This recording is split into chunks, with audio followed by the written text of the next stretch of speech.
Hey everybody, welcome back to Escape Reality Star Wars Talk. I'm your host Caleb. Hi, I'm Seth. I talk Star Wars with this man. We are pre-recorded even though we did the little going live thing. Because I decided, Because we're liars. much like all these Jedi in the book we read. No, actually, actually, we learn a lot about these Jedi, Yeah. but we'll get into that. First, we like to talk about what we've been up to during the week. Shorter week than usual, even more so than last week, because I have to do things on the day that we recorded last time. Yep. So we're recording even further ahead. I've been playing Fallout 76. Mm-hmm. I was telling you about that. Yeah. I'm enjoying it. I actually am liking it. Now, I also know that a lot has Yeah. changed from base Fallout 76, so that's probably helping me enjoy it. But yeah, it's a good time. I like the music, even with the Beach Boys in there, which is interesting. But I learned that they're not even the furthest ahead in modern music that Fallout has ever gone. So, which is weird that you didn't, but you also aren't really a music like guy. So like, I'll throw it on there, but you wouldn't have been able to be like, oh, that's from the '90s. Yeah. Like you wouldn't have been able to call that out. also it doesn't help. Like, I play one really late at night when everybody else in my house is asleep. So you usually have the and volume I have pretty the low. volume like turned down to 5. Usually 3, actually. Yeah. And sometimes, like, even then, I can still hear it. But yeah, I don't have super hearing. So- I just am very quiet. yeah. So I've been playing 76 as well as continuing my Baldur's Gate 3 run with a friend, as well as just doing what I'm doing on the days that prevent us from. I will tell more once I can actually Once like things have, like, happen. Like Yeah. yeah, because it's not my project to talk about really. So once it's done and I feel like I can start talking about it, I'll start talking about it and promoting it. What have you been up to? Probably not much, because much like me, like I mean, it's been there wasn't much. It's been- yeah, we're a day short from a week from last time. Although I do have a story. Okay. So I was working one day, right? Mm-hmm. And Andrew, Tori, and Kinsey, I've told them this story as well.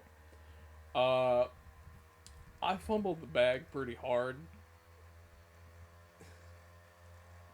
On. Uh, Sorry, I'm gonna. so My back of my head's got hat hair anyway, so I'm just, and it's bugging me that Yeah. on camera. it was weird earlier, like when you picked me up. I was like, "The fuck is Caleb wearing a backwards cap for?" Because it fixes my back, my badass, my horrible hat hair even more. Because when I wear the hat the correct way, Yeah. this part fucks it. I see. But yeah, go ahead. Sorry, So what I was saying, you fumbled the bag. I fumbled the bag. A woman flirted with me, and I didn't know what to do. Oh, were you Seth and just not observant to what they were doing? Uh, Like, did you not realize It's it a- was flirting? they were pretty direct, and I didn't realize it until like I got home an hour later. Oh, okay. Yeah. So this woman comes in. She's like, "Hey, do y'all have any prayer candles?" And I'm like, we should. They're gonna be down this aisle." I'm busy checking people out at like the register because that's what I do. I work in retail. And so I get done with that, and I'm like, "All right, I'll go and ask her like, make sure that she found them." Because the way that we have our thing set up, it's not, the numbers aren't read from left to right like a sane person. Mhm. Some lunatic put them on backwards. So they go from right to left. So aisle 1 is actually at like the very end. And I'm like, alright, I'll just go and ask her. And I'm like, hey, prayer candles are this way. And she's she turns around and she looks at me and she asks me the following question: Okay. "Are you married?" That should have been a pretty And- quick one. Oh no, it gets better. And I go, no. And I'm like, so I go and I take her down the like aisle to where the candles are supposed to be. There's no candles. And then she hits me with the follow-up question. Are you single? To which I respond with, yes. Okay. One of these should have been a oh. Oh no, don't worry, it gets And better. then the second one should definitely be a sign. Don't worry, it gets even better. Okay. So I feel like I'm having a similar reaction to what they probably had. Yeah. And so we're looking at the candles and she's like, hey, do you have like a piece of paper or anything so I can give you my number? And I go and I take my phone fully out of my pocket, right? Mm-hmm. And I hold it there. And I don't do anything with it because because I'm like, I don't know what to do here.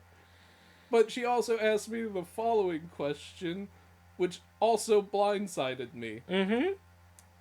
She goes, and she like leans in and she's like, hey, how do you feel about God? Oh, And well, I yeah. go,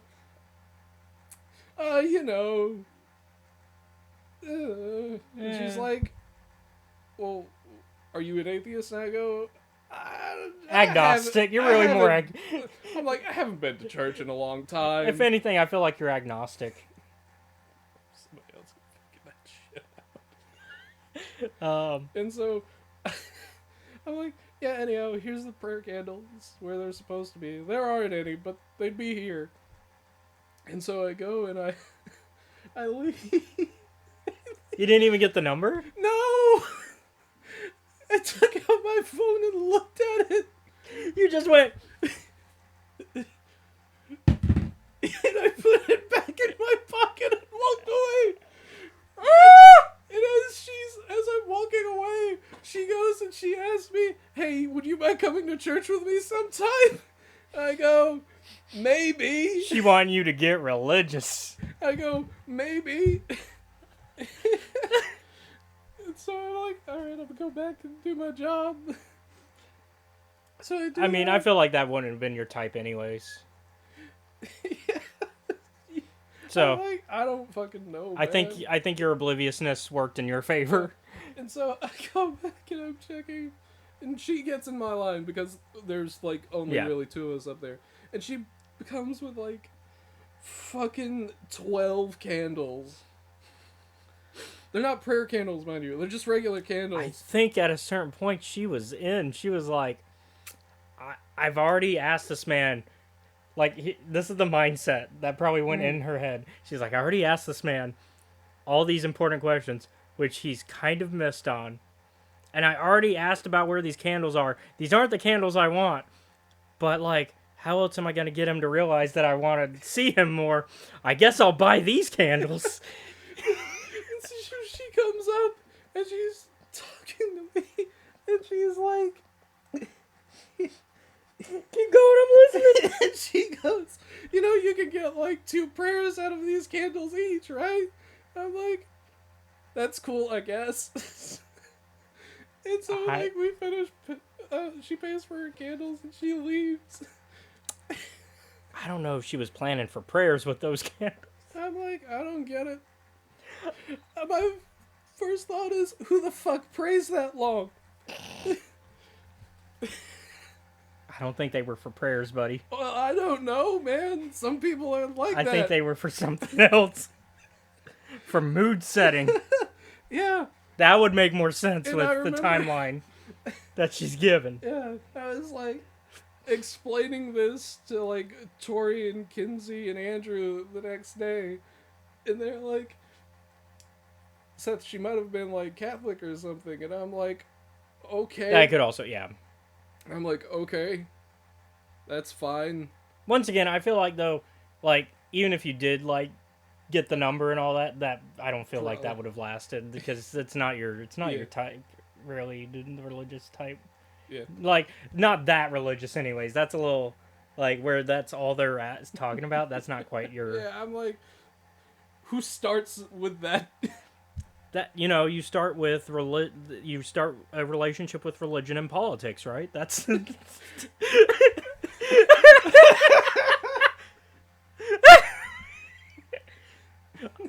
obviously I am saying do not start those topics. Do do not start your relationship with those topics if you're trying to flirt with somebody. Please. To this day, that's gonna live on in my mind as like the weirdest pickup line. How do you feel about God?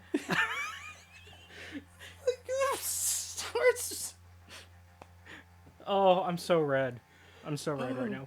And I remember Tori asking like, well, was she attractive? And I'm like, you probably didn't even clock that. I did have an answer to her question. And Andrew's reaction to my response is also great. Okay. I was like, she did have rather nice hindquarters. And Andrew turns to me, like, as we're discussing this, right? I already have a feeling where this is going, but go for it. Seth, that is a diabolical response to the question. And I go, and I respond, my counter to that is, no, it's called eloquence. You should try it sometime. My counter to this is, your mom watches our show. Yeah, I know she does.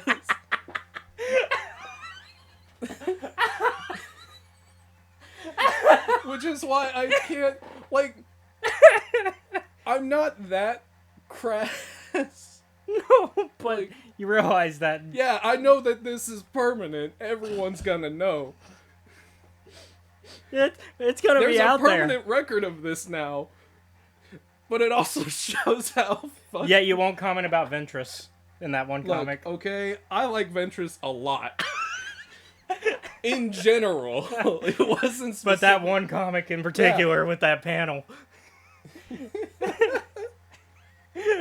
Oh, well, you'll be glad, because Ventress is going to be in the next thing we're talking about. For obvious reasons. I told, like... You know what? I'm just going to admit this on air. I have a thing for evil sword women. Moving on. Yeah, moving on. Yeah, and it's been with me since I was a kid.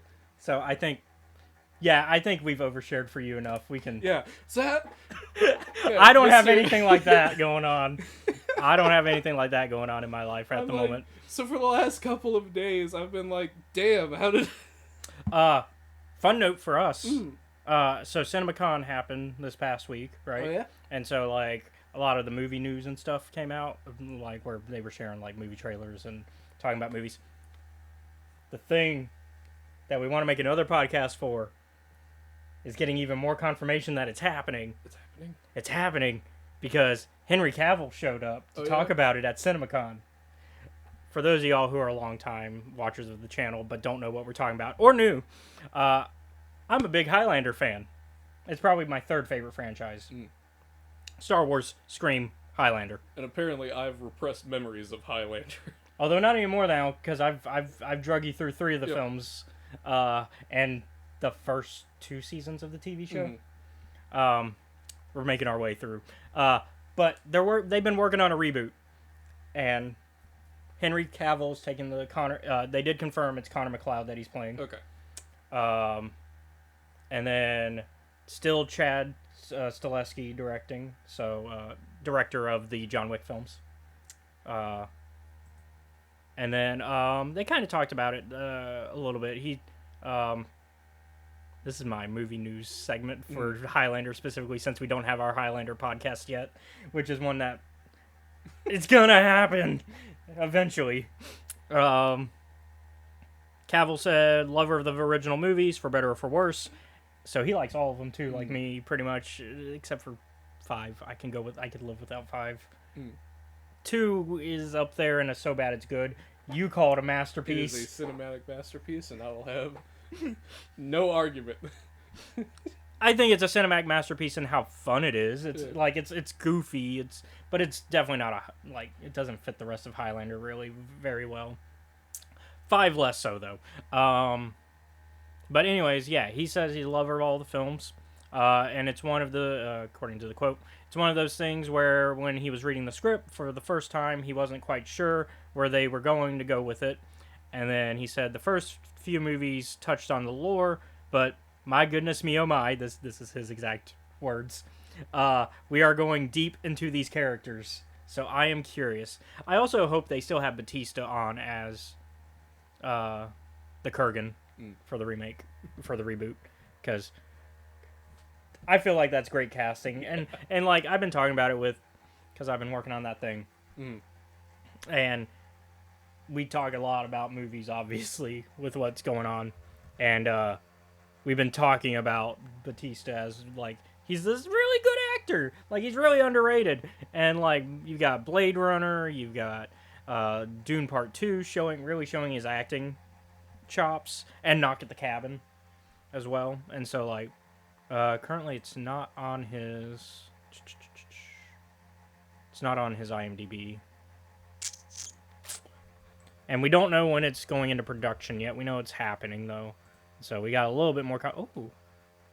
That's probably a fan-made poster. There's no way that's real. Yeah, there's a little fan-made poster on IMDb. Because that looks like Witcher Henry Cavill. I mean, if anything, that's probably the right direction. I don't think they'd go with the gray, though. They'd probably... Yeah, there's another one that gives them more of the brown Connor hair. I feel like that'd be more accurate. One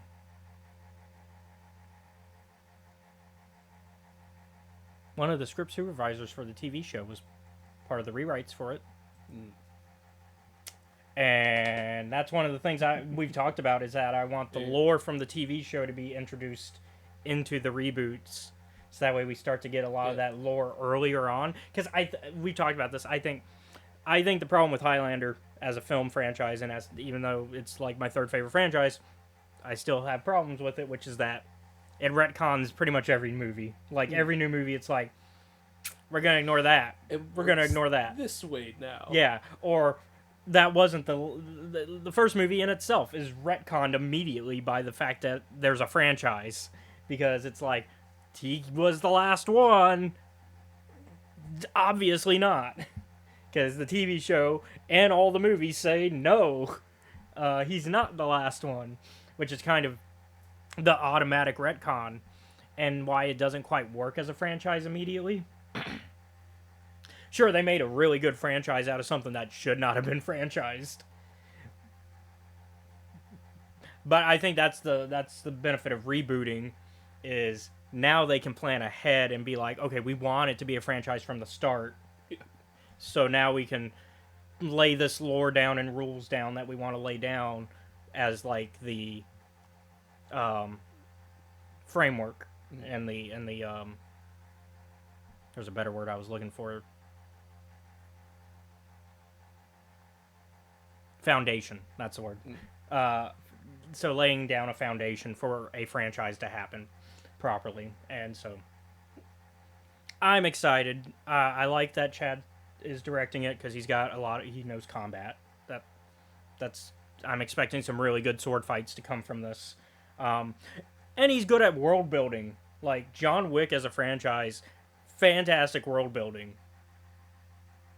The story, the each contained story isn't always great, like writing wise. Like it's not I wouldn't say the dialogue is the best part of a John Wick film, but the world building. But you're not going to a John Wick film for dialogue. No, but the world building and the combat are really, really good. So, although it does make sense that these characters in this world would say that thing. Mm-hmm. So I'm interested to see how much of it is Chad's writing versus like somebody else coming in to kind of help make dialogue a little bit like, because Highlander does tend to have better dialogue, even in the older, like even in some of the worst films. Highlander is a very fun series. Yeah, and so we're gonna do that podcast eventually, but yeah. I just wanted to talk about that because I was thinking about that, and I knew you would want to hear about that update because I know you're just as interested as me about the reboot. So let's go into news because that's really all I got outside of Star Wars to talk about. comic book news this week. All We've right. only got one piece of news this week, because once again we're shorting on Yeah. how much time we have to I wait for news to you happen. sent me the text of like, "Hey, can we do it today?" And I was like, yeah, I'll have to increase my reading pace, but I can do it." I should. You beat me. So, I still didn't quite finish the book. To be so fair, for me, I was only like a couple paragraphs off though. yeah. For me, my original pace was like, 80 pages a day. Then it became what, Then 100? it became 125. Yeah. But that's because I had read like 60. Yeah. So in comic book news this week, we continue to get more miniseries this year because we've already got the Jango Fett one that's currently going that we'll talk about whenever the volume comes out for it. And then we've also got a Mace Windu one that we're going to talk about when that volume's done as well, which we're going to talk. I think I've scheduled the Mace Windu one to talk about when the Mace Windu novel comes out. So when Glass Abyss comes out. So we'll get to talk about we'll get to have a Mace Windu double feature essentially, which I think that'll be cool, just to really examine that character. But another miniseries comic series has been announced by Lucasfilm, with a Inquisitors comic series starting in July. According to the announcement, the comic will follow the Inquisitorius as they hunt Tensu Run, a new character described as a survivor of Order 66 who has drawn the attention of Darth Vader, the Inquisitor's master. Tensu is trying to rebuild the Jedi Order and spreading messages of hope, so Vader wants him dead as soon as possible. So that's kind of the premise. That's our little nugget of what it's going to be about.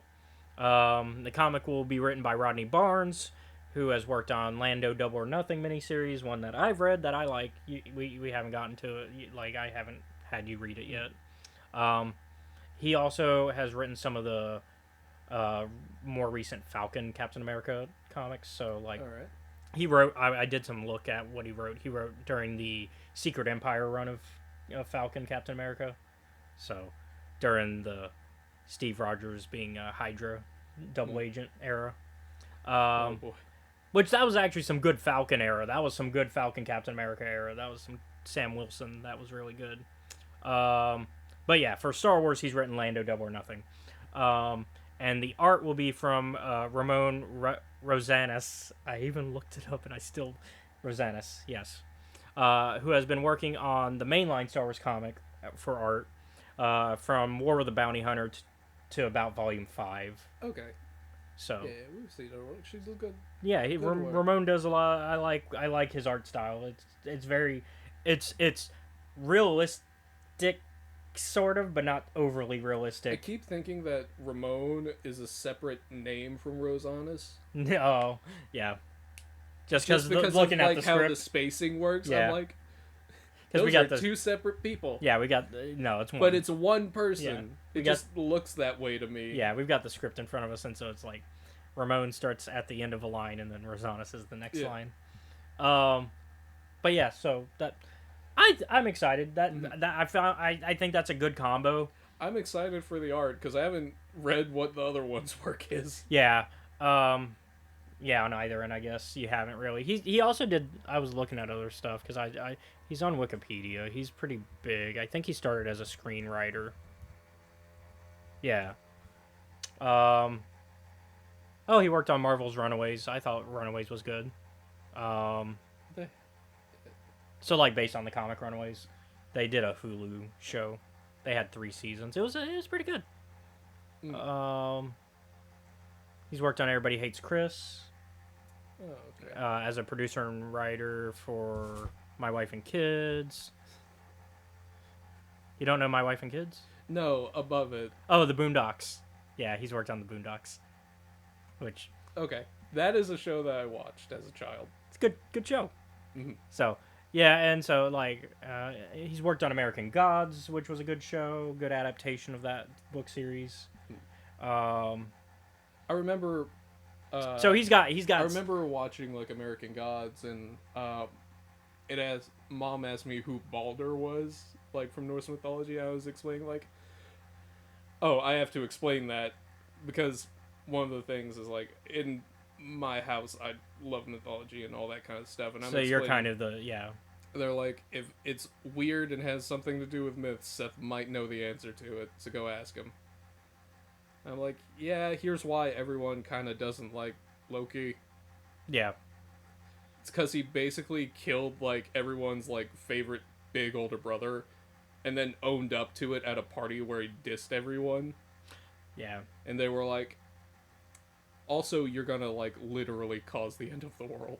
So yeah, this guy's got some credit behind him. Like I'm excited. I think that's some good writing cred behind him.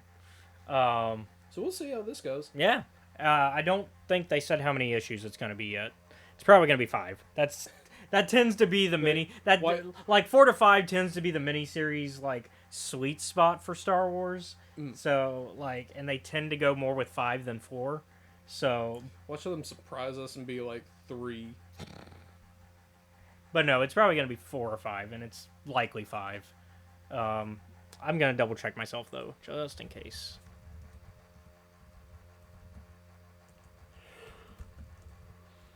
The benefit of having a computer right in front of us is being able to just go look up anything immediately for the show. They do not have a confirmed number yet. But they do have the first issue as July, like I said. July 3rd, to be precise. So, and it's a nice cover. They got the Inquisitor, Hey. 5th brother, 9th sister, I know 7th you sister. guys. You're all dead. Not during this time, though. Not during this time, but you will be. Yeah, and I forget who said it's there. I think Rodney said this is his favorite era, so he's excited to write this as well. So, yeah, this will be interesting. And the cover art's from Nick Bradshaw, so that's just to give credit where credit's due. It's only done one other Star Wars cover art, it looks like. And it's like from the 2015 mainline run. So you haven't read those either. No, I haven't. Because we've really only had you in the 2020 mainline run. Yeah. All right. Well, that's it for news. So let's just get into our main topic for today.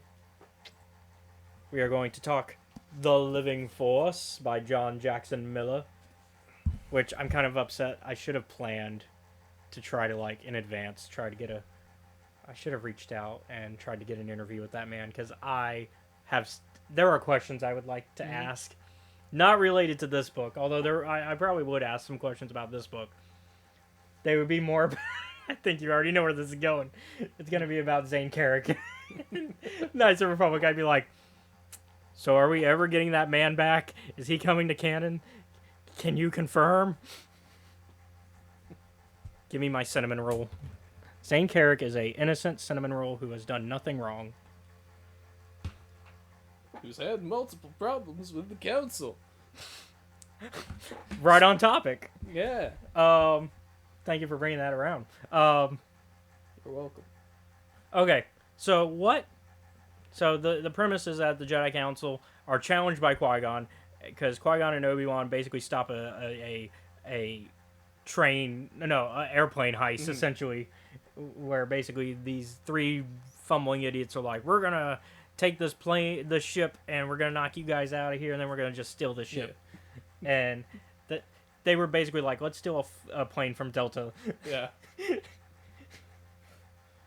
The Lobber, Gore, and Wungo. Yeah. The Lobber, not Lobber. No, the yeah, Lobber. I said, yeah, I know, but for our audience, he is called the Lobber. His name isn't Lobber, it's the Lobber. Although I get the idea that that's not his name. That's just like that's his little villain name. That's his crime. His crime name. Yeah, his crime name, his criminal name. It's his it's the Star Lord of Star Wars, where he's got his little outlaw name. That's it, outlaw name.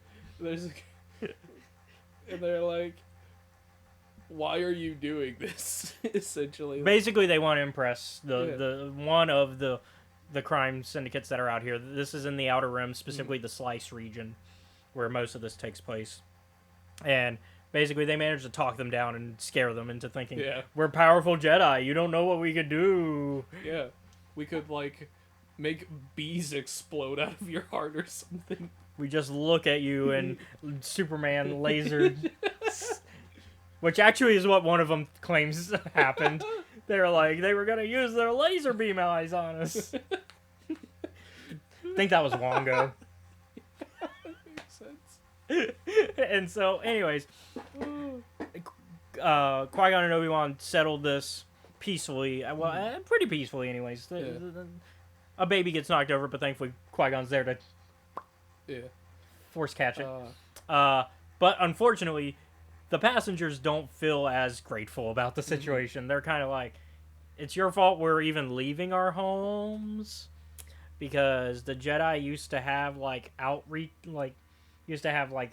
programs essentially, and they left, and then businesses left, and the Republic stopped caring, so and then crime happened. Yeah, because the crime lords were like, oh, nobody to stop us, thank you.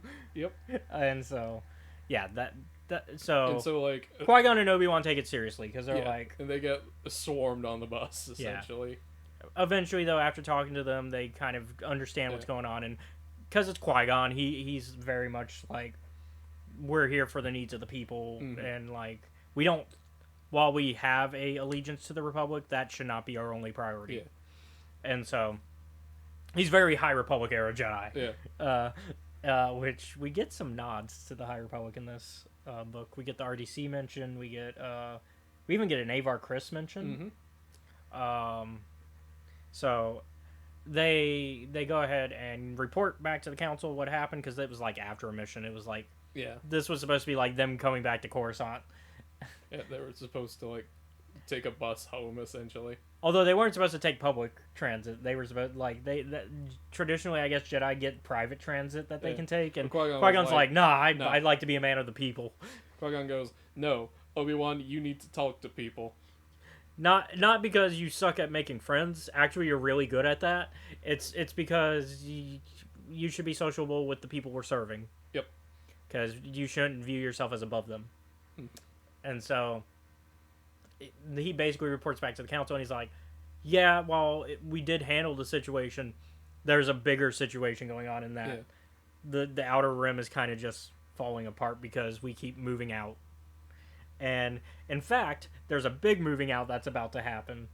And that is where the Jedi Council are like, oh, we need to consider about that, because that's like one of the key planets that the Outer Rim kind of, like, that we have a base at.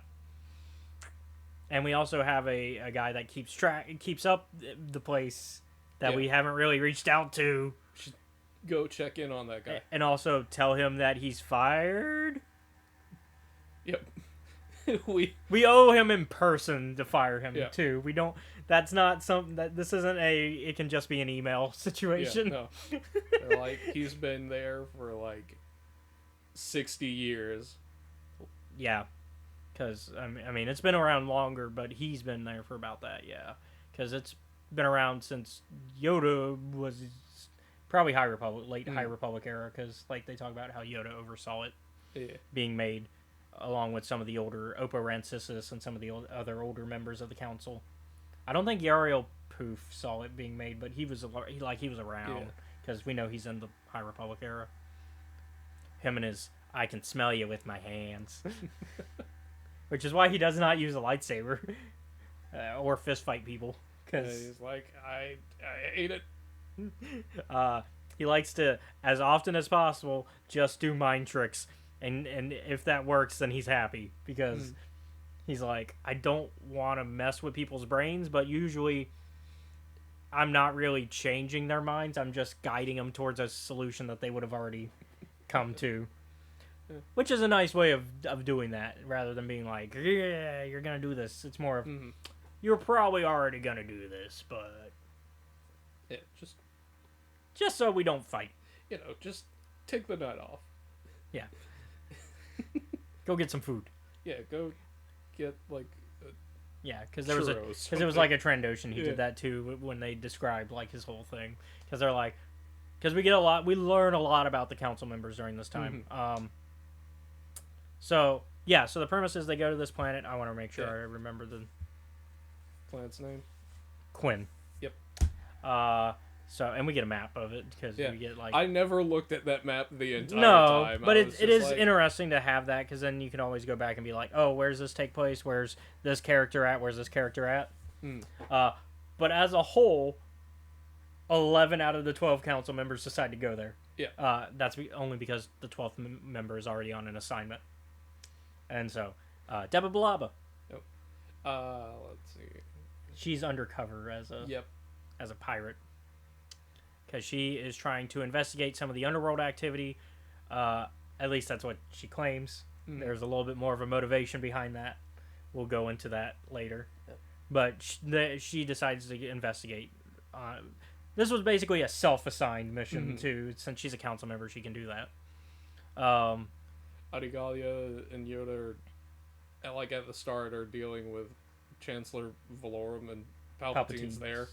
Yeah, which is like we can see the inner working. Like, yeah, because one of the first things is first Qui-Gon and Obi-Wan have to track down every council member.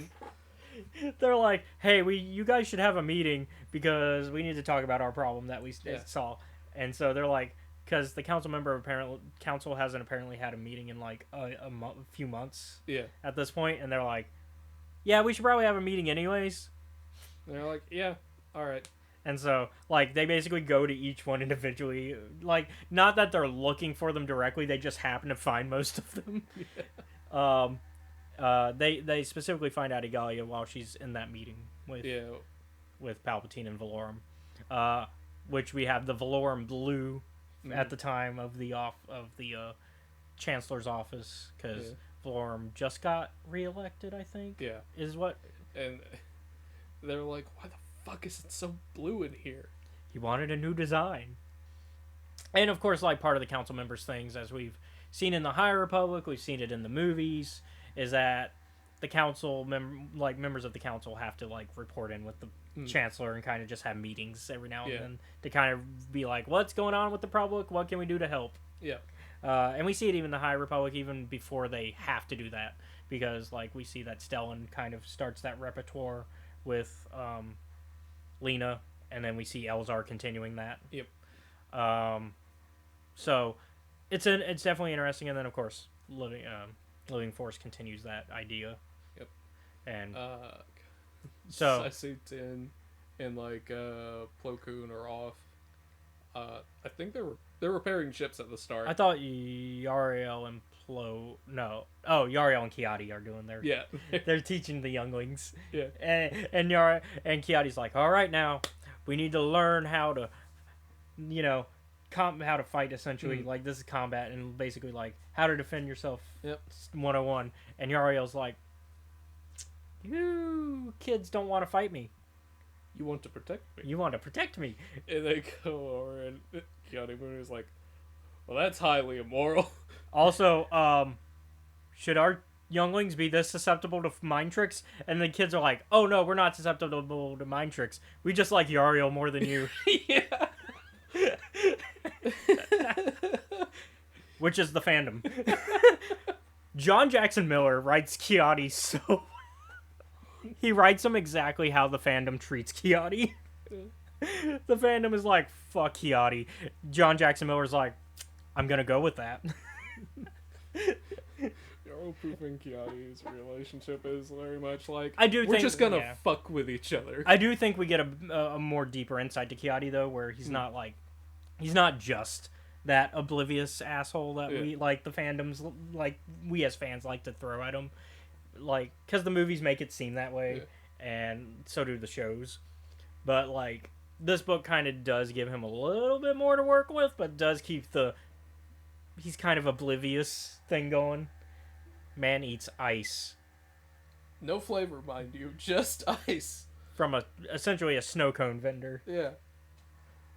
And the snow cone vendor's like, you want flavor with that? He goes, no, just the ice.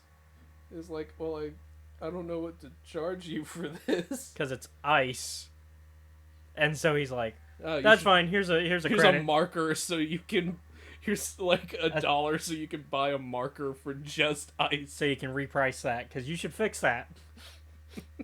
Yeah, the ice should have been at least like 50 cents, essentially.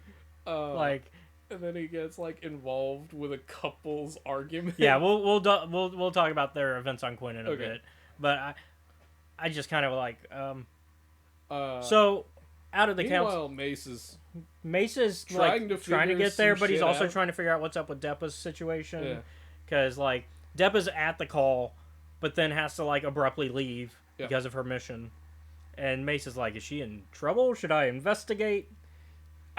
She's got this. So he goes aboard the Assurance. I was gonna say Resurgence for some reason. The Assurance, which is kind of like a non-military but militaristic ship. It's a cargo ship, really, because they're like shipping things. Yeah. But like the guy in charge of it runs it like a military ship. It's essentially you go on the ship, and it's and so it's Pel Balo, who has appeared in canon before, not in anything you've read yet. He's the next time we see him, it has to do with the Imperial era, so it's gonna be a while before we see him again, unless they start writing more about him, because he's an interesting character for sure. Because he's like, I like the old days of the High Republic military when it was a thing, except it wasn't really. The RDC was still not an official military, but he kind of longs for the RDC days because he's a history buff, and he's like, I like this military history. I wish we could go back to that. And it's like, okay. And then we get another character who's important to later in the Star Wars franchise, Veers. Who we know how that ends for him. Choke the fuck out. Yeah. General Veers. Yeah, because I think he's the ATST guy in episode 5. Actually, I think he doesn't die that way. I think he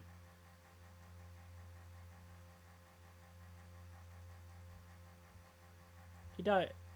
Yeah. Oh, yeah, because he wins Hoth, so that... I don't... Actually, he does not die, because he won his battle. He got promoted, though, through that. So, actually, we don't know if he dies ever. Now that I'm re-looking, I'm like, did Veers die? No. Veers actually... He's somewhere. Yeah, he's off somewhere. He probably got a pardon from the Republic, the New Republic. He's probably in that same system that that scientist got to go through in Mandalorian. So Veers is probably somewhere in that. But yeah, no, because was it Balo or was it Mace that commented that he has a career? Kind of, I think it's Balo that mentions he's got a career, like he's just young and stupid. He's like, I've got to, because he comes from a rich family, so he's like, I got to keep him alive. But I do see potential with this guy. Yeah. I just gotta keep him alive. That's the hard part. Because he's kind of still a young fuck up. Yep. So I put him on communications because that way he's not near anything like terribly essential. Too bad. That we can't fix. Too bad the events of this book happen. Thankfully, I mean, obviously we know Veers is gonna make it through this book, but not without going through some shit. Yeah. Meanwhile, Mace and Balo have a very antagonistic working relationship. Yeah, because Mace is like, I'm not trying to start shit, but I'm here. And Balo's like, you're a Jedi. Fuck you. You're a Jedi. Fuck off. Also, you're not paying me. You're just getting a free ride. Yeah. And I'm mad about it. Okay, so which of these ones were you kind of before reading this? Were you kind of interested to learn more about? Because I'd say this book really gives a lot of insight to all of them. I went in, I was like, I don't feel like I need to know a lot about Yoda. Because he's everywhere. I don't care that much about Mace either. But we're also going to get... He's also kind of like... And he's kind of everywhere, but we're also going to get a lot, like... There's also a lot of missing pieces, but we already know that we're gonna get a lot more of him this year. So it's not. I'm not that worry. I was like, well, I'm not that worried. Yeah. Also, I kind of know what you are. Like, you're a hard ass, but you mean well. Yeah.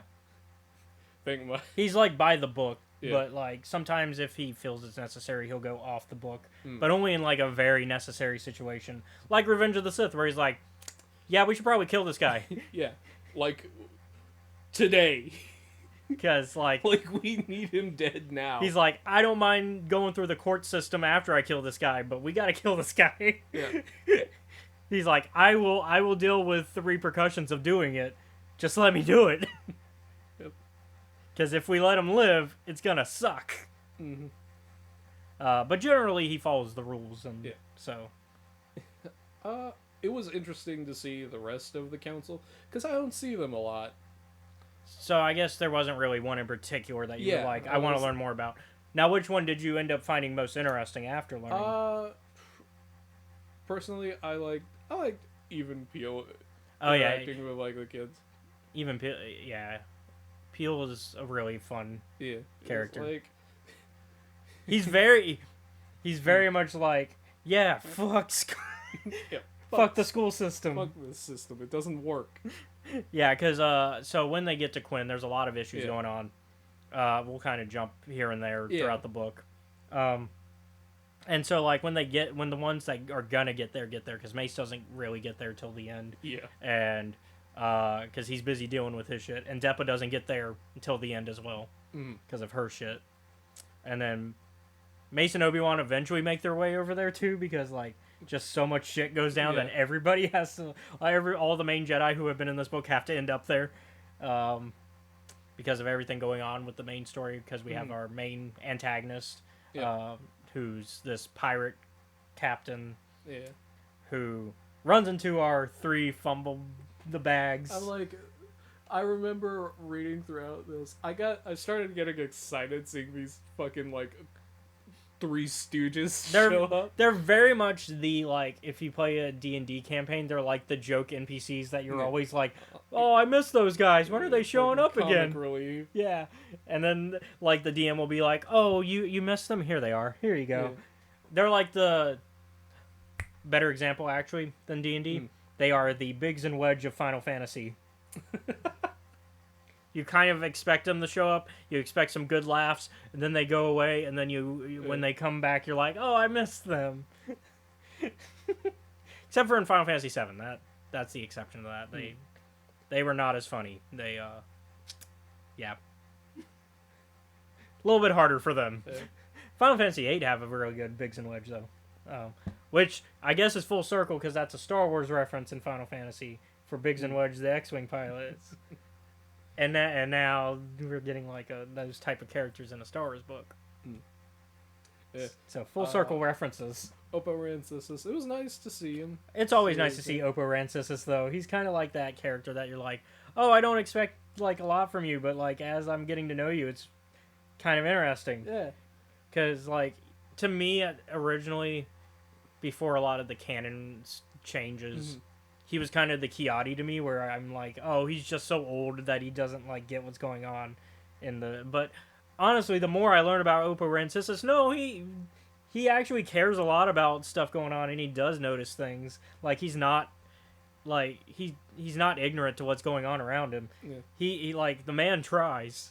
Man tries. Like because we got Tempest Runner to prove that. I mean, he really tried to help Lorna out so badly. He wanted the best for Lorna. He really did. It just Oppo's like the cheery grandpa who keeps trying to help people even when but they don't want it. even when they don't want it. Yeah. So like that. Like even when they're fucking up really bad, they're like, well, you can try again. So I like Oppo. I think the more we get with him, the better of a character we're getting. But yeah, and so. And of course, Depa I was happy to see because she's Kanan's master later on. I remember I'm like reading Zalandra. Oh, Zalandra, the pirate. Yeah, I was like, And she's the main villain of this book. yeah, she's the. She has a lot of very similar feelings about Jedi as Markion. Yeah, I'm like, there were several times where I'm like, look, I get it, okay? I don't always like the Jedi either. But, like, you were kind of going for it, lady. I don't know. Now, she doesn't quite feel the same about the Republic as No, hers is. hers is very ambivalent about the Republic. It's more of just the Jedi. That's her target. Yep. I will say this. I would be curious to see a trilogy of the Living Force. Like, this be the first book in a trilogy. Yeah. Because they set up a lot of things that I think would be interesting to see paid off in, like, following books, but, like, all of it takes place within the same year. Because this is a year before the Phantom Menace, so it would all have to take place before the Phantom Menace for it to work. Because there's no way it could happen after the Phantom Menace, but because Zelandra lives, I'll say that. Like I said, this is a spoiler episode, so if you want to read the book, also, I highly suggest it. But I'm also a big JJM fan. If John Jackson Miller wrote it, I'm gonna love it. Yeah. Him and Claudia Gray, they tend to get like free passes from me. Oh man, reading through it, I was the first time like Zelandra takes like Kyla hostage to use against Eppa. Oh yeah, the little girl. My brain so Kyla's this little girl that's like part of Zelandra's crew, but also not. Mm-hmm. She was like a stowaway, and Zelandra kind of was like, "Oh, you're useful because you're small. You can sneak into places and tell me when." Yeah. I was like, that's an odd move and not how I thought you would go about this, but I guess so. It's because she knows that, like, I think Zelandra's playing on the fact that she knows what a Jedi will and won't do. Mm-hmm. And it's very similar to Markion, where it's like, I know, it's the Inquisitor discussion from Kenobi. All you have to do to, like, catch a Jedi is just let a Jedi be a Jedi. Yeah, and so I said Jedi too many times in that sentence. But yeah, it's the Inquisitor plan of just let a Jedi, and that's how we beat them, because we know how they will respond to things. Yeah. And so I think that's what she's doing with Kala. Is she's going, oh, you care about this person. You ain't gonna stop me now. Just gonna back out of this room. And so I think that's the plan, and it obviously doesn't work because it just makes Deppa angrier. Yeah, I'm kind of with Burlug up to a point where eventually even Burlug is like, "What's the plan? What's the plan here?" Which is like her second in command, who used to be her captain. Yeah, Burlug is like, okay, you need to stop this, okay? Because Kyla actually needs to get out of this, and I agree with Deppa, so we should let her go. And I'm like, Burlug's right, and I'm like, Burlug, if you want him, and this is towards the end of the novel book. Yeah. I'm like, Burlug, if you want to get out of this, you need to put a bolt in Zelandra's head, like, now. Unfortunately, that is not what happens for poor Burlug. Yeah. I'm like, it's about the time when, like, everything's going, like, before they're heading up, to the temple. Yeah. I'm like... So before she initiates the bombs there. Yeah. I'm like, alright, this is where you have you're going a little too hard. So, Zelandra's whole thing, she hates the Jedi, and it's because she is from the Slice region, much like Deppa. They're from the same planet, I think, even, they mention, or something like that. Something like that. As well as Kala. They're all from the same area. And so, when she was younger, she became an orphan, and she went to a really bad orphanage that was, like, run down and run by a rundown droid. Jedi shows up and takes all of the other kids, because there were three kids. There were three. They took two. Yeah, so they took two of the kids that were left, because they were all Force sensitive, and left Zelandra to just figure it out. And Zelandra was like, that's my family you just took, now what? And so she, instead of making something with her life, she just got angry.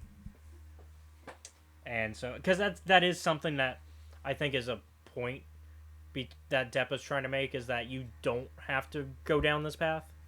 Like, sure, you had a rough life, but Kala had the same life as you, and she's more optimistic, more somebody who's willing to do good versus what you're trying to instill in her.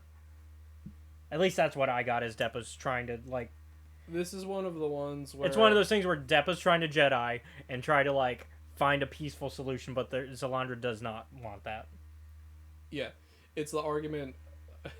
It's the argument of, because you are a Jedi, you cannot actually understand the circumstances, and I'm still mad regardless. I think, though, she's not using her own circumstances to solve that. She's saying, look at Kala. Now, she does try to argue... what? Kyla. She does use some of her own experience of being like, I was born there too, but also she's like, Kyla has more experience though too, and look at her, she's not... I mean, yeah, she's joined a criminal gang, but she's not like... Kyla still has plenty of time to change. And in fact, we see she does. Like, I'm never, for some reason, I'm never, like, mad at Zalandra the entire time, but I'm also, even like... with the peaceful, like, the people that shouldn't have... Because she also tries to set a bomb off that wouldn't have just killed the Jedi. Yeah, like, I'm like, okay, you need to chill, but it's not one of those things where... She's not marking on row level. She's not marking on row level. Although I did have that thought. I did have a thought very similar to that while reading this, where she's like, yeah, we'll make a free pirate zone. And my brain went, you're no Markion Row. What the fuck are you doing? You must not have read the history books. You must not have looked how this works out. Like, at all. Although her plan is, I think, a little bit more ambitious. She is trying to actually start something. Whereas Markion, we talked about this, Markion is more... just, he's anarchist. There is no end to what he wants to do. He just wants to keep doing it. There is no end goal. And that's kind of the weakness of Markion. Like, if we were to find, like, his weakness, that's his weakness, is that there is no goal. Just chaos. Whereas she has a goal. She has a goal. Zalandra's goal is become the queen of the underworld, essentially. Which is actually, like, she actually has a, like... an end game. She's like, once I've united the criminal syndicates and I'm in charge of all of the Slice region, then it's business forever. Yeah, we just do underworld shit the way we normally do, but with me in charge. Yeah. And also, if we unite together, that makes us a more heavy front against, like, Jedi and stuff. Is basically her plan. Does not work. No. But at least she has actual ambition and goals, whereas that's Markion's failing, is that he has no real he has ambition in that he wants to be in charge, but that's where his ambition ends. Like, there is no, like... Once I get all the Jedi, I don't care what happens. Yeah, which is, like... You can't ever really get all the Jedi. Ask Palpatine. He tried, and he got pretty close. Yeah. And then, like... And even then, he only killed 100 out of 1,000. Yeah. So, like...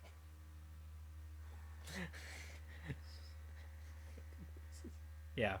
And so, anyways. But yeah, Jedi shenanigans. On Quinn. Evan Peel and... No. Yeah, it's Evan Peel and Eth Koth, I get? Or Plo? I think Plo... Because he's traveling with Jarl. Oh, yeah, Plo's with Jarl. Mm-hmm. Okay, then it must be Eth and... I know Kiadi and Eth Koth... No, not Eth Koth. Not even Peel either. Sassy 10. Kiadi and Sassy end up in the taxi problem, right? I know Sassy's one of them with this taxi. Sassy is one of them. So basically, Sassy and somebody else end up with a runaway to where they ride on a taxi to go somewhere, driven by a droid, get attacked on the way, and then also find out, like, there's a whole, like, taxi worker union thing going on where they're like, hey, the boss took over the... It's Saisetin and Plo-Koon. Okay, I thought it was Plo and Sassy. Yeah. Yeah, I don't know why. Plo and Sassy get onto this, and they're like, they get into this thing where they fight the underworld people that are attacking them on the... Except they're not underworld people. They're not underworld. They are actually... They're like... people in like a workers union, essentially. Quick haul workers that are on strike. Because, well, no, they were fired is the issue. They weren't on strike. They were fired. Because basically the guy in charge of all the taxi services on Quinn was like, what if I just did droids as the pilots? Mm-hmm. What if I just had AI do it? Is essentially what's going on here. And yeah, so they become very violent about that. They're like, because at first Sassy and Plo are like, are they after us? And they're like, and they like defend themselves for a bit, and then they realize, they get off, and then they realize, oh no, it's after the droid. Yeah, they're after the droid. This is after one of the workers is like throwing another droid's head. Yeah, and so yeah, they eventually have to play intermediary. Like they become mediaries for the situation, and they're like, they get up in the grill of the person in charge of the taxi service, because at first their house gets, like, their front lawn and everything gets broken into by these people because it's like in a gated type thing, and like all the union workers bust through, and they're like, get these people off my lawn, and they're like, are you the guy in charge of are you the one in charge of the taxi service? Yes. What about it? And they're like, oh, well, you fucked up. Fucked up.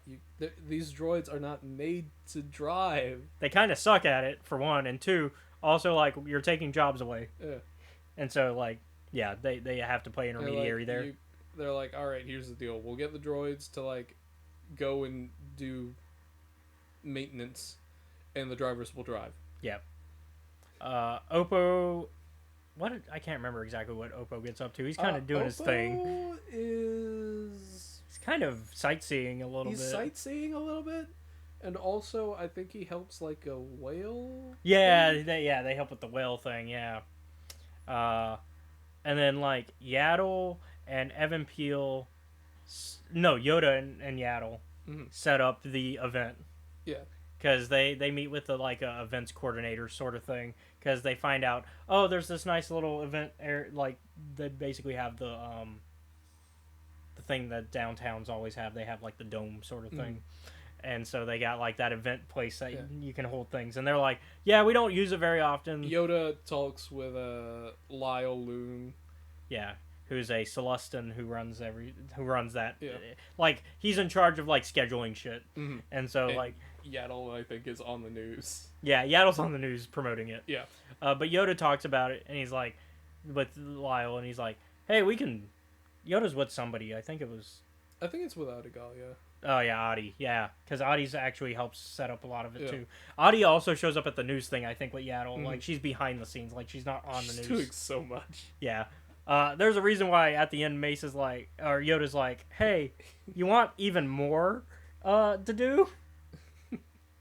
Yoda's like, you've been doing a lot. I feel like you deserve, like, some sort of, like, we can't make you higher than a master, but you deserve some sort of promotionary thing for doing all this.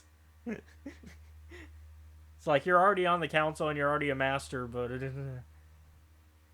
we'll promote you again somehow. Yeah. That's essentially what happens at the end for Adi. He's like, alternatively, you could, like, take a few days off. Either way. Like... It's fine. I can handle dealing with, like, Valorum and Palpatine for a while. Yeah. Which also, by the way, during that meeting, Valorum is one of the things that we, like, differentiate the High Republic with this era of Star Wars. Is very much the Jedi having to act as intermediaries for companies. Yeah. And try to basically... help companies police things. Also, wear clothes to be advertisement for companies. They're like, hey, we got the new Jordans. You wanna promote them? And Yaddle's like, I don't really wear shoes. They're like, I don't know if you know this, but shoes don't work well. And they're like, well, it doesn't have to be you specifically. And they're like, and Adi's like, these fucking what are we gonna do with them? Also, Jedi don't do advertisements. Yeah. We're not a showpiece, boss. You're damn well what I tell you are, is essentially how the Republic responds. Yeah. You get them tax breaks because we let you.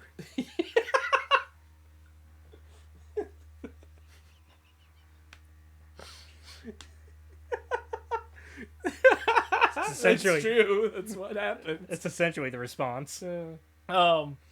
Yeah, Valorum pulls a little rank, which was surprising to see because Valorum's not really usually the Yeah. guy to do that. But I think with Palpatine in the room, he had to show some force because Palpatine's always manipulating stuff. Man, he's manipulating stuff in this because I think it was Palpatine's idea actually originally. Because Palpatine's like, hey, you should help out this corporation thing. I think Palpatine was the one pushing this, and Valorum kind of just goes with it. Yeah. I think Palpatine's the starter of this one, actually, which is not surprising whatsoever. Because anytime the Jedi start to go down the wrong path of doing stuff for the Republic, Palpatine's usually back there. In order for my master plan to work, I need you You to don't- show off these new Gucci shoes. What? I got some new Gucci bags for you to start using on missions. They're like, why would we need this? I need you to download Temu and get everything from Temu.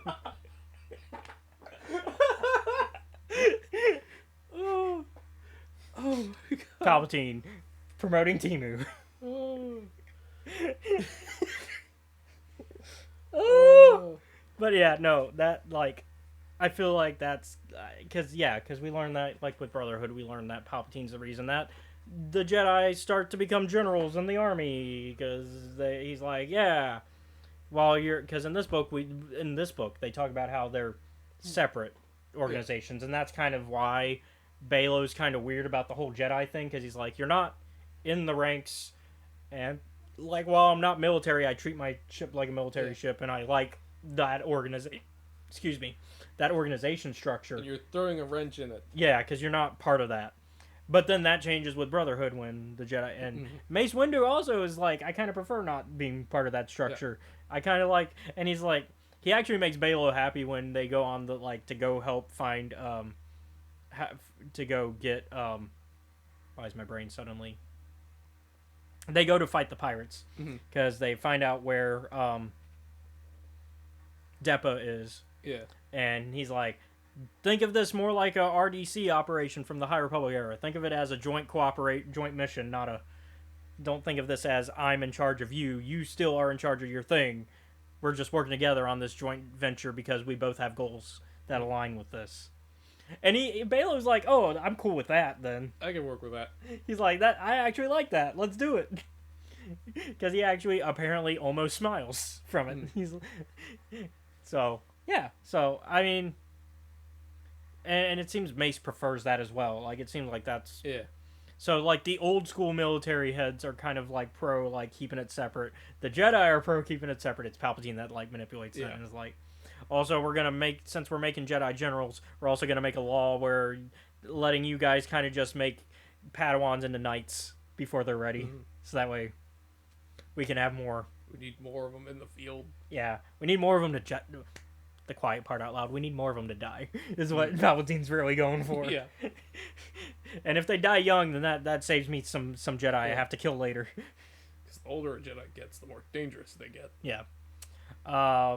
But yeah, so, and then Evan Peel gets into a whole, like, he's helping the youth. The youth, because, like, there's, like, some students that are, like, protesting one of the professors.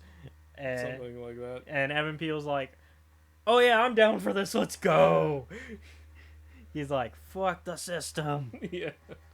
There's a great bit where he's like, you spelled your word wrong. Maybe you do need school. And they're like, what do you think you are? Some teacher's like, well, kinda. Kinda. But he does take the side, like, while initially it's aggressive with the students, he does take their side in the fight. Meanwhile, Kiadi's kind of on a vacation. Kiadi really is on a vacation. Him and Eithkoth, they're kind of just on vacation. Is like, I've got to sort out these fucking books, man. Eithkoth is a learned man. It's like, I gotta make sure all the books are where they're supposed to be. And he basically goes to an antique store. Like a cat. Like, and so, like, the main point of the story is seeing the Jedi Council kind of not do specifically Jedi business and just kind of interact with the public. Which is basically Qui-Gon's challenge. He was like, hey, you guys gotta do something and kind of get more down to earth. In case y'all forgot. We serve the people. Yeah. And you guys sit in your lofty tower. Well, we say we serve the people, not necessarily the Republic. Yeah, and he's just like, you sit in your lofty tower and you do nothing. Yeah. This is one of the thoughts, like, I've had because me and, Kiari and the rest, like, on Saturdays, sometimes we'll have discussions, and the general tone of it is, the law exists to serve the people don't exist to serve the law. Mm-hmm. And I'm like, that's what Qui-Gon is, like, somewhat trying to remind them of, also being like, hey, all these little problems, if we solve them, eventually will help resolve bigger problems. Because there's basically two spheres of thought when it comes to the Force. Mm. There's the unifying and then the living. Yeah. And the unifying is kind of the big picture. The living Force is everybody in it. Mm-hmm. And Qui-Gon's like, yeah, we've been looking at the unifying, but we need to look at the living. Hence the title of the book. Mm. And so he's like, we gotta look at the living Force, because those are the people. If we don't look at the living, then it becomes a problem for the unifying. Yep. And that's kind of a thing that Qui-Gon's always on them about, because they're always only looking at the unifying. He's like, it's good to look at the future, and sometimes at the past, but you need to be here. Like, big picture is good, but you need little picture too. Because a bunch of little pictures make up the big picture. And if we're not looking at the little picture, then we might miss something.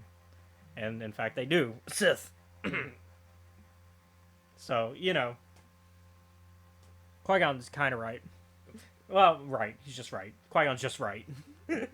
I shouldn't say kind of. He's just right. And so, I think after Koth gets done, like Yoda and Yaddle are like, not Yoda, Yaddle and Peel. Once he's like, oh, they're done. They're like, hey man, have you had any luck with those books? And he's like, I found 4 of them in this pile of like 20,000. And they're like, okay, cool, you're done for the day. Yeah, he's confused. He's like, what do you mean? And they're like, your shift is over. Go do something else. Go look at other things. Yeah, because they're also trying to take stock of everything that's left in their outpost. Yeah, before they tell Seneschal Vo he's fired. Yeah, but they're noticing that some stuff is missing. Yeah. That's the key. Like, that's one of the things that they start to, like, I think Koth is the first to notice, because he's like... He and Vo are going over, and he's like, hey... There's some stuff missing here that, like, is pretty important. And in fact, he solves that problem pretty much immediately once they tell him to stop going through the library. Because they're like, hey, go have fun. You're on vacation also. I guess he's like, you know what's a good place to have fun? The bookstores. No, he goes to the bookstore because he's like, someone stole them, and that would be the only place to go and sell them. Yeah. But once they come to the bookstore, Crazy Cat Lady is like, oh, he's in the back, and they relieve him. And I guess his thought process was, well, I don't have anywhere else to go, so I might as well go to the casino. Yeah. Because that's the only other place. Which the casino's kind of run down. Nobody's really using it. In fact, it's pretty much empty. Yep. Because we start to see the effects of, like even before the Jedi are completely gone, people kind of know it's coming. Yeah. And so they're like, we start to see the effects that every other planet where the Jedi have left start to come in. The casino is dying because nobody's got money to spend because the corporations are pulling out. And that means the Republic's essentially going to not care. And because the Republic only cares where the corporations are, and the corporations only care where the Jedi are because the Jedi basically make sure that there's order. Yeah. And Jedi leave, corporations leave, Republic stops caring, people start having to go to either jobs that will not really affect anything or get involved in crime. Yeah. Which is kind of what happens, like, to Lyle. Because he's like, I gotta go take care of my dad. My dad is sick and dying. Yeah. And he was one of the people that was pretty much there when the formation of the building that they're having the event at is, and I think Yoda mentioned that he saw that built and was like kind of vaguely aware of his dad, of Lyle's dad, because of that. So like he's like, I vaguely remember your dad because I remember being here when they built it, and Lyle's like, that was a long time ago. Yeah. And Lyle's like, I can't go. Yeah. Because my dad's here. So, Lyle gets kind of caught up in some. Lyle gets caught up. That's another one. It's one of the times where, much like Lorna D, circumstances are like what kind of got you into this, and because of those, you can't get out. Because we mentioned a bomb, and Lyle's kind of the one that kind of gives them the speech that's gonna help with that bomb. Because Lyle's kind of like, I need the money, and I need to, because I need to make sure my dad's okay. What Lyle normally does is he sells drugs when he's not trying to like actually make sure the stadium is doing stuff. Which is usually birthdays and weddings lately, is what he says. He's like, it's usually smaller events, because they ask, they're like, how many people can it hold? And he's like, oh, about like 10,000 or something like that. Like 20,000 or something. Yeah, it's in the tens of lot. thousands. He's like, it's about 20,000. You're not going to need that much space. And they're like, and they go, actually we're going to need more. We're going to need more. And he's like, I don't know if I can do that. And he's like, but I know some event coordinators in the area that could help. So. Oh, important thing. The only people who actually know what are in the cases for a very long time. Oh, the bomb cases? Yeah. Are Zalandra. Yeah. Zalandra and her Judak, her explosives expert. Yeah, Judak, yeah. Those are the only two, and they don't tell anybody anything about it. And that's how she kills all the other heads of the other criminal syndicates that work in the Slice. The Hutts are not involved in this one. Nope. Neither are the Pikes. It's none of the bigger names. It's a lot of smaller name syndicates. And like, I remember while Depot was thinking, like, she's trying to figure out, okay, well, why do they want the cases? Like, you already have the answer to this question. It's because you can't see what's inside the cases because of how they're made. Yeah.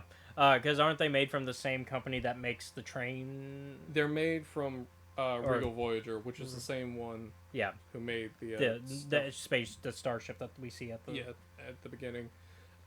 Which is part of why, like, it's one of her cover reasons for why she's like, don't mess with the Regal starships, because that's what she gets mad about our Three Stooges about. She's like, you shouldn't have attacked them. And they're like, oh, we didn't know it was yours. And she's like, no, nobody's attacking them. That's the thing. I don't want anybody attacking them. No one is supposed to attack them. And at first, Depa's like, does she have like a extortion thing going on, or like an extortion racket going on? Nope. It's just that she. It's easier to steal from them. Yeah. And they don't have to worry about anything. Yeah. So, you make it seem like, hey, you're not a target if we just rob you quietly, rather than making some noise, which is what Three Stooges were doing. Yep. And so, it's a good book, and there's a lot of... There's so much in this book. So much. But yeah, some of I guess the other stuff. So they do end up fighting her. Depa gets caught, obviously. Yes. Zalandra's like, I knew you were a Jedi based on some of your tells. You did some stuff that only a Jedi would do. And she's like, ah. And so, Keela gets to join the ship, the Assurance. Mm-hmm. I'm basically giving the quick summary for the major stuff. Turns out Vo was the one selling the Oh books. yeah. I'm like, this is Because who else had access? Yeah, like that. who else? It's the question of who has access, and so Vo was the one selling the books. They do decide to pull. They do pull out of the outpost because the Jedi Council was like, when they were going there, they were like, we're not sure if we want to or not. And so, like, their story was that they were going there to create a celebration in honor of the bicentennial, I think, of Quinn. Yeah, the bicentennial of Quinn formation. And so, it became that.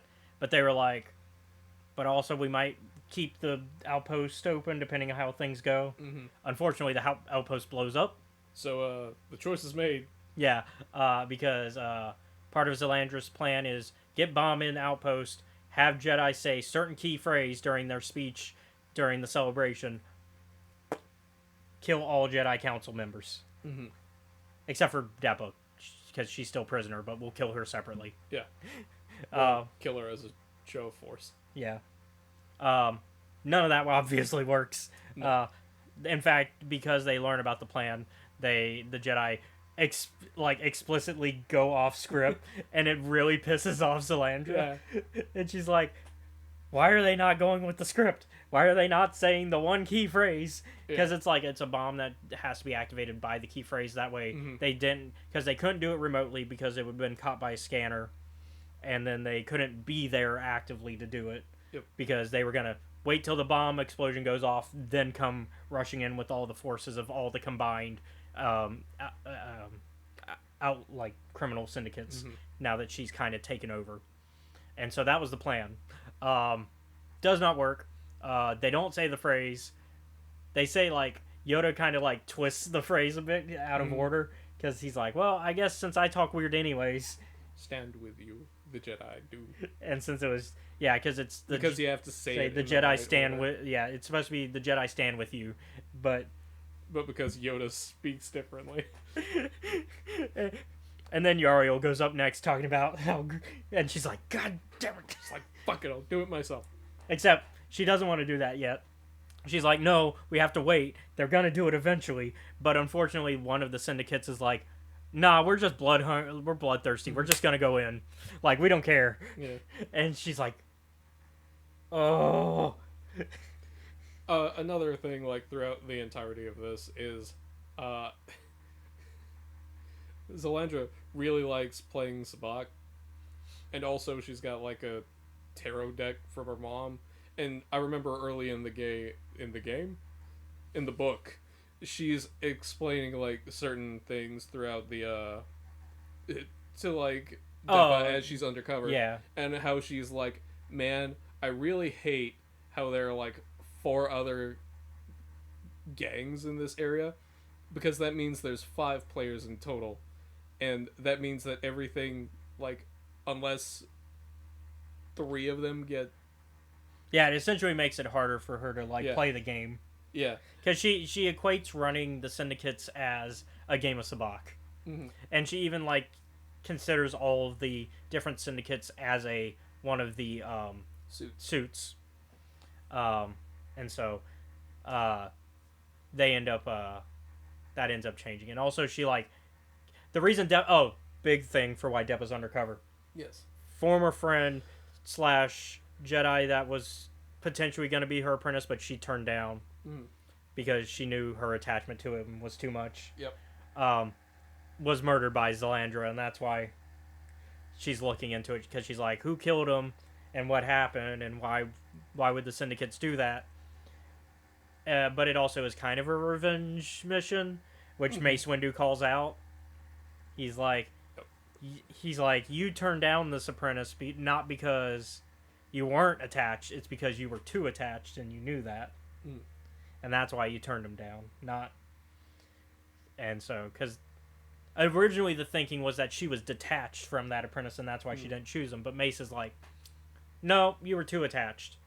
Which he's right. That is exactly what happened. And originally he had, like, put other people on the case.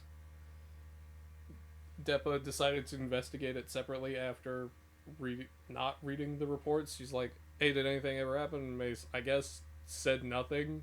Yeah. Well, Mace also left out a lot of key information, like the whole card thing. Oh yeah, the fact that the sabak with the whenever the she plays a hand, and she usually Zelander will pull whenever she pulls the idiots array. That's when she kills them. It turns out she has a full deck of idiots array. She's just like, oh yeah, all idiots. Just for when I kill Jedi. Yeah. I'm like, Jesus, you didn't have to fucking stuff the fool into his mouth. But yeah, so yeah, it turns out that like that's a like key part of the investigation, and that's like something that Depp is like, you left that out, and Mace is like, not to the ones who were actually supposed to be on the case. I didn't. I told them you weren't supposed to be doing this. And she's like, that doesn't make it better. I'm kind of on Mace's side with this. I'm never on Mace's side. I'm on Mace's side with this. I'm like, she is too. It's the police procedural thing where they're too attached to the case, so the chief has to take them off of it. She's like, why didn't you tell me this? Because you weren't assigned to this case. It's weird because they're technically of equal rank. Yeah. Well, he's also, I think, Mace is a grandmaster, or he might not be yet, because he's like equal to Yoda. I think they're both considered grandmasters. Well, Yoda's the grandmaster, but I think Mace gets pulled somewhere. Yeah. Like he's like second. He's the unofficial second. Right underneath. Yeah, Mace is like the unofficial second. I don't think he has a title actually. He's just unofficially. He's unofficially there. So, if we're looking at it on paper, they are the same rank. But in practice, you would more often like listen. If Yoda's not there, you would look at Mace. Yeah, because he's like the second most, not experienced, but yeah, because really you got Yariel, you got Oppo, you got Plo, you got all of them are older. Yeah. But yeah, and Yaddle, of course. But Yaddle seems to be like kind of low on the rankings in a weird way. Yeah, I was like, I'm here. Even though I would think she should be like second because of age and experience, but maybe she's just not as experienced as the others. Maybe she doesn't care. She does seem to be more chill than the rest of them. Like, we get that with the High Republic era too. She's kind of more laid back when it comes to the rules. Yep.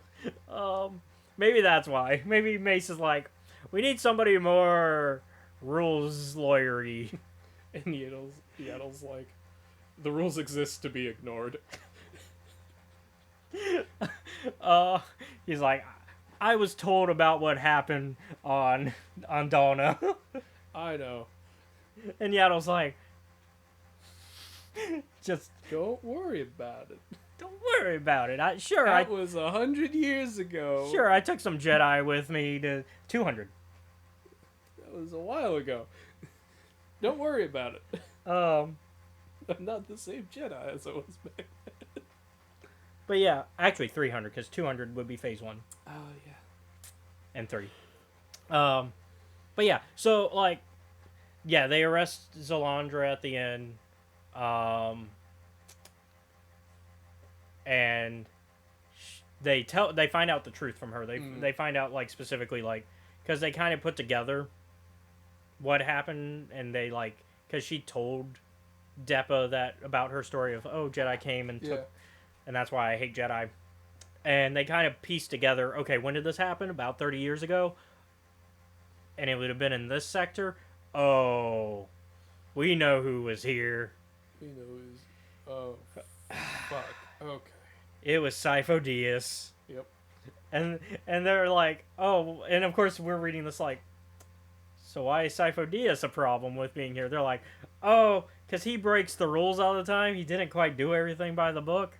And in fact, he kind of rushed he was great at finding potential Jedi, but he would always rush the process. And that was kind of a problem. It's kind of why we took him off of that job.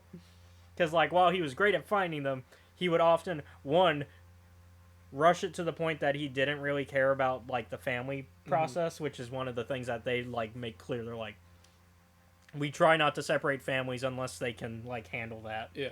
Like we don't separate families that can't handle that. Which that goes to anybody that tries to say Jedi kidnap children. They don't. Families willingly give them up, and they go. And they also, I think, they like helps. They find support systems for families like that go through that. They're like, oh, do you need like a like? I think they'll even offer to help like give money or anything that they might need to like make up for like any losses that outside of like their situation, living situation. And so he's like, they're like, yeah, we try to make sure like everybody's taken care of in that situation, especially like when another child's involved. Yeah. We will try to find a system that works. And she's like, yeah, but what if there are no systems? And they're like, we would have kept working towards that. We probably wouldn't have separated you guys, honestly. And also the other problem is that Sifo Dyas isn't 100% right when he finds these children, because like a lot of them still flunk out and they're not quite gonna be Jedi. And she's like, wait, so I lost my family and they're not even potentially gonna be Jedi? That doesn't make it better. That in fact makes it worse. Eventually she's like, should've, would've, could've, just fucking arrest me already. Yeah. I'm tired of this. Yeah. I'm gonna go take a nap. Like I get that the Jedi are trying to like help, but I think there's a situation once again of like she's just not gonna be happy with any answer they give her. Like, she's like, I'm still pissed about the situation because she doesn't care about like she's just angry. She doesn't actually care, which is a note that even she makes. Like once she's separated, she's like, now that I've lost everything, I can actually examine the nature of the situation. Yeah, because they also put her in solitary confinement because she's an organized crime boss, and it'd be bad to put an organized crime boss in a public prison with other people that she can then reorganize crime with. So, and even she's like, yeah, I get why I'm here. She's like, that makes sense. But then she like examines, she's like, I don't really care about finding my family. Like, I'm just mad. If I actually cared, I would have tried a little bit harder. I would have looked for them and not... Because she doesn't even try to look for them. Like, she like straight up says, I didn't even try to look for them. I just immediately went on my anti-Jedi mission. And it's just like...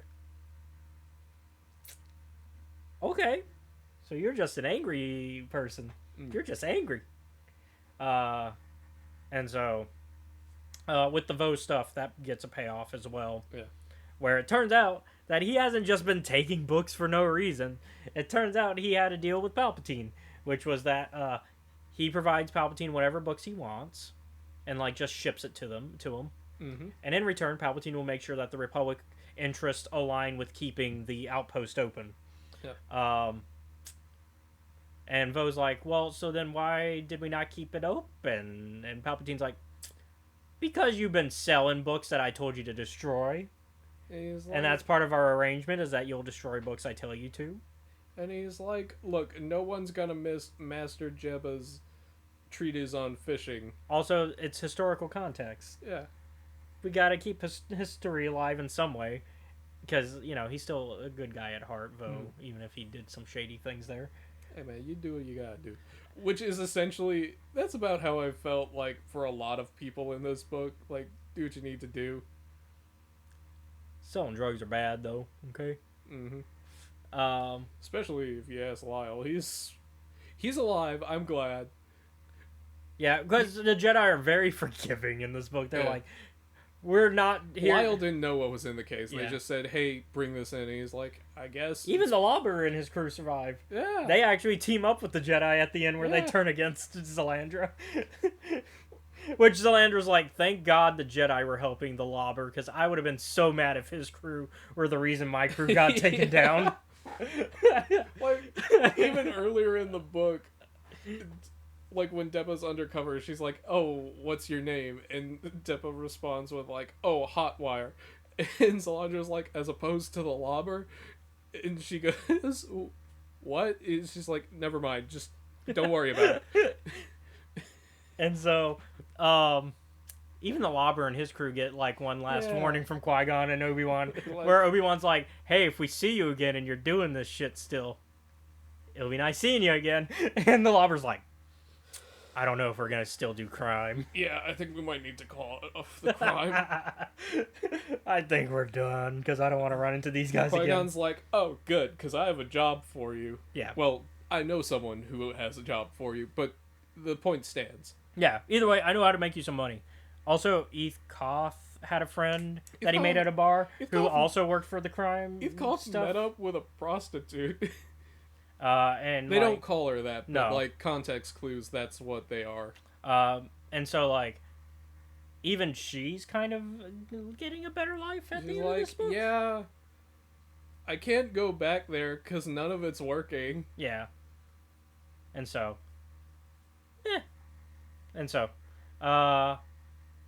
they, where was I gonna go with this? Oh yeah, Vo's payoff. So he's on the phone with Palpatine, and Palpatine's like, yeah, you broke our deal. You're supposed to destroy shit I tell you to.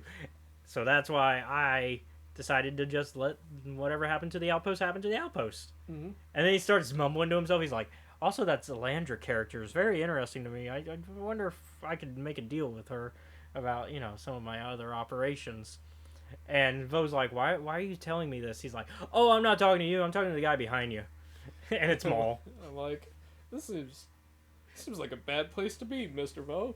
Yeah, in a dark lit room, in a poorly lit room with Senator Palpatine on a phone. Yeah, and then Maul's in the room behind him and cuts down Vo. Yep. Well, first he tosses him in the air, then he cuts him down. Maul likes to play with his food. Yeah. And so yeah. Also, that's why I would be interested in seeing this as a trilogy, because I would like to see Zalandra and what Palpatine has in store for her. And I would like that to be all of this takes place in the year leading up to Phantom Menace. And John Jackson Miller, you should write all three. In my opinion. But if other authors, if you don't want to do it and other authors want to do it, I'll be happy either way. But personally, I would like to see more of that. Like, this just a quick year before the Phantom Menace. Like, them dealing with stuff that's keeping them distracted from Palpatine's goal. Like, leading up to the Phantom Menace. Because maybe maybe in a second book we see, like, them setting up the Trade Federation stuff. And setting up the whole, like, basically we get a canon version of some of the old Legends books, which are, like, Maul making meetings with Trade Federation people to kind of, like, set up the Sith within the, like, get their plans going for the war and have, like, everything kind of fall into place. And so I would like to see that, except maybe use Salandra as somebody that's, like, part of that. So that way Maul isn't the face of all these operations, because obviously Palpatine wouldn't want the Sith to get revealed a little too early. So it could be a fun story if you did a trilogy. If this is a one-off, though, I'm happy with it still. Either way, I'm gonna say I think the book actually functions better as a one-off. I can see the argument for that. I think I'm just greedy. Don't get me wrong. I wouldn't mind seeing the rest of maybe one more book if I was not a trilogy. I'd say take Yoda and Mace out of it. Yeah, Yoda, Mace, Qui-Gon, Obi-Wan, because we already kind of it doesn't have like I'm thinking it doesn't have to be like a Jedi Council book. The next one I'm thinking smaller scale. I don't think each book in said trilogy that I'm imagining would need the whole council, right? As main characters. Obviously they might show up and like guide stuff, but and really, the next Obi-Wan and Qui-Gon book I want is the Mandalorian Civil War. We want to know Obi-Wan and Satine's relationship start, and that's a Claudia Gray book. That's not a John Jackson Miller book. That has to be a Claudia book, in my mind, anyways. It's a Master and Apprentice sequel or prequel, sequel, because I think it's after Master and Apprentice. Yep. The Mandalorian Civil War is after that, I think. I can't remember exactly the timeline. Because they've talked about it. I imagine it would be after Padawan. Well, Padawan's before Master and Apprentice, so... Yeah, I guess it would have to be after. Yeah. Because remember, we talked about that. We were like, oh, this is before Master and Apprentice, and also they're dealing with kind of the same issues. But they're always kind of dealing with the... Qui-Gon and Obi-Wan don't quite see eye to eye. Because Qui-Gon's very much a hippie Jedi, and Obi-Wan's more of a by-the-book Jedi. Obi-Wan, the rules all always apply. Qui-Gon, what if we bend them a little bit? Like, they can be here, but what if we just like that? Yeah, We don't need to break them. We just bend them. yeah. And so, anyways, I told you what I was gonna rate this. I already know you're not gonna agree with me. I already know my John Jackson Miller, my bias for his writing is gonna affect this. But it's a 9. It's a 9. I think it's a great look into the Jedi Council. I think it's a great look into Jedi, honestly, just during this era, and kind of seeing that, because we get the idea that the Jedi just don't care, and that's kind of a belief that a lot of people have about the prequel era Jedi. They do. They just are bad at doing their job during this time, because there's a lot of things, like, the Jedi itself wasn't corrupt, it was the Order, which is something that was an Eth Koth moment, wasn't it? Yeah. That he likes the Jedi, but not the Order part. Mm-hmm. And that's kind of a line that stuck with me. And I think that's what this book is about the Jedi, not the Order. And I think as we get further into the prequel era, the Jedi forget to leave out the Order part sometimes when they need to. They kind of just only follow the Order part. But that's not entirely their fault. That's also Palpatine, his manipulation working, because he's been planning this for decades. So, but I already know you're gonna rate it lower. I already know. Give me, break my heart. It's an 8.5. Okay. I was like, 8.5. I'm. Yeah, that's good. That's good for Seth. Yeah, that's good for Seth. I'm like, you're like considering. I think the lowest Seth has ever given something is a 3. Oh yeah, 3. Yeah, and usually your kind low is a 6. Mm-hmm. That's your. This is a good book, but it just wasn't for me. Yeah. So. And then like 7, and I was expecting honestly a 7 or 7.5 from you, but it's an 8.5. Okay. From Seth, that's high praise. Yeah, it's hard to get any praise from me for anything. In truth. All right. Because I feel praise should be earned, and it did a pretty good job. And we need more John Jackson Miller. I mean, much like how I am heavily biased towards the Ronin verse. Yeah. I understand. Yeah, like. Yeah, anything Ronin, that's gonna be your 8s and 9s. Yeah. But yeah, like since it's a book, it shows all the stuff that he's written, and like I'm just re-looking at a lot of the John Jackson Miller stuff, and I'm like, Knight Errant, I've got that comic. Well, I don't have all 3 volumes, but I got the first volume. Lost Tribe of the Sith. I've read I do have that book. It's a short story collection. I actually read that for the first time finally, and I really like it. I think I've described it to you. It's like Game of Thrones with Sith stuck on an island planet. It's really good. And then Kenobi. Everybody likes the Kenobi novel. That's Legends. It's a really good novel. He also wrote the first canon book, A New Dawn, which I love. A New Dawn. It's the Rebels prequel. We'll get to it eventually. Rise of the Empire has A New Dawn in it, so that's why they give him credit with that, with James Luceno, because it has 2 books. It has A New Dawn, and then it also has the Tarkin novel in that collection, along with some short stories that tie in. He wrote a short story in Cano by 8, and then this is his return to novel form for the canon. So he's only written 2 canon novels, and so it's a pretty good return. Yeah. So I mean, he brought in the new canon, and then he continues it with this, and that's great. I would like to see you bring the Old Republic back, John. I would specifically Zane and crew bring the Legacy Run crew. You know, or the Last Resort. Last Resort is the crew. Sorry, Legacy Run is High Republic. Last Resort crew. I don't know why my brain thought High Republic for a second. I'm in that like High Republic, Old Republic mindset, because they have a very similar name. They're like thousands of years apart. But yeah, I would like to see the Last Resort crew come back, because I like my Zane, I like my Jarell, I like my Marn Hieroglyph, I had to do the voice because I used to read them to you and Bartimus when we were doing Star Wars tabletop. So I would read it and I would give Marn a voice. Modern hieroglyph. Which, by the way, that man, John Jackson Miller loves Snevians, by the way. He keeps putting them in his books. Oh, speaking of people named John, we know he wants to know when. When I'm doing a Star Wars tabletop, I don't know. I'll tell him you're working on it. I think my answer's on recording, though. I'll get to it. I have to do it before the movie comes out for the era I want to do my next campaign in, because I don't quite want that movie to affect what I'm writing yet. So I want to, because I want the legend stuff to be what I'm basing it off of for now, to kind of give my players more freedom to do stuff during that era. Whereas once the movie comes out, that's going to be too late. Because I like to keep my games within the canon of the canon. But if it's Legends, I let them break it. I'm like, I just make shit up. Yeah.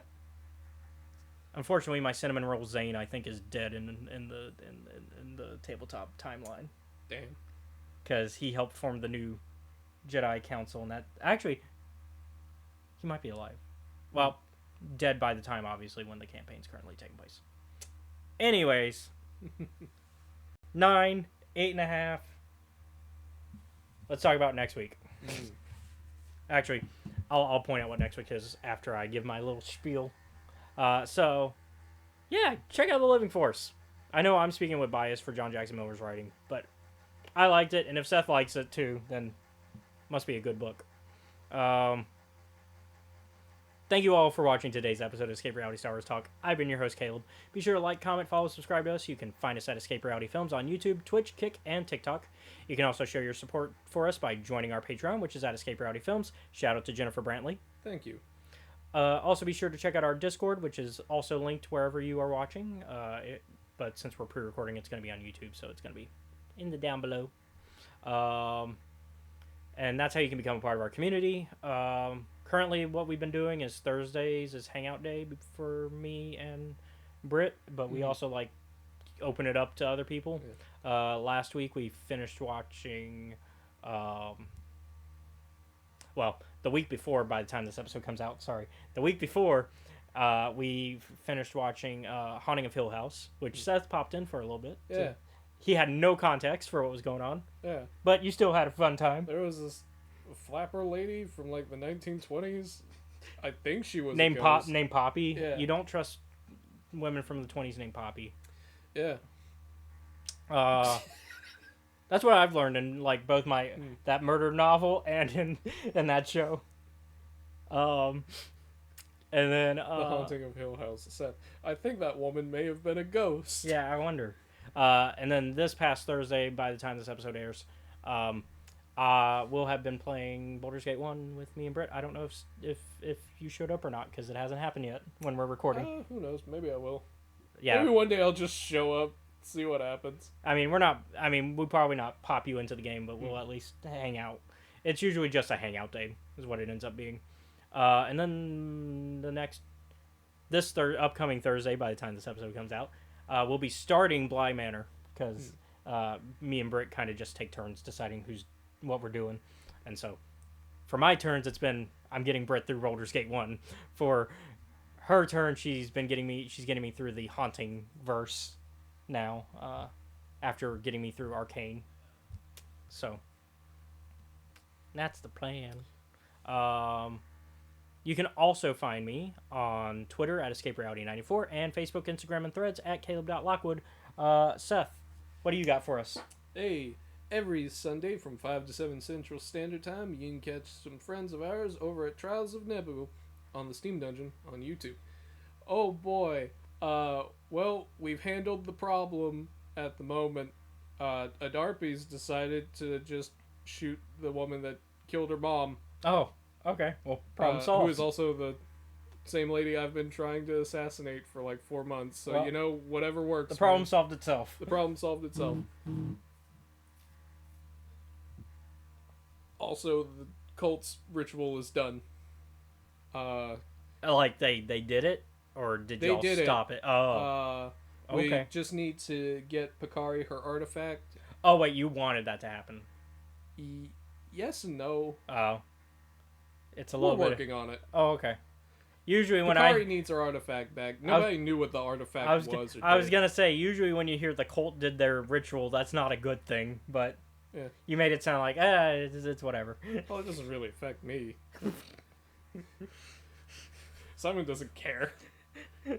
Usually when you hear the cult did their ritual in a tabletop game, it's not good. Yeah. It's not my problem, though. I just need to make sure this one Admiral lady dies. Okay. So, once again, remind them? Every Sunday from 5 to 7 Central Standard Time on YouTube at the Steam Dungeon. Trials of Nebu. Alright. Well, once again, thank you all for watching. Join us next week as we talk about the audio drama. We're doing another audio drama. Sorry, Seth. It's okay. You're getting used to them. Yeah. They're acceptable. They're acceptable. Unacceptable! No, it's acceptable. Especially this one, because we're finally doing, and it's one we've hyped up for a minute, Dooku Jedi Lost. So, funny enough that we talked about Sifo Dyas this week, because we're going to get some Sifo Dyas. Yeah, I was explaining, before we went on air, I keep hearing about this motherfucker and all the things that he's done, but I've never met him. Yeah, we're going to get more Sifo Dyas content finally. But yeah, so that's next week. See you all then. I've spoken. Y'all be safe out there. And because I'm a liar.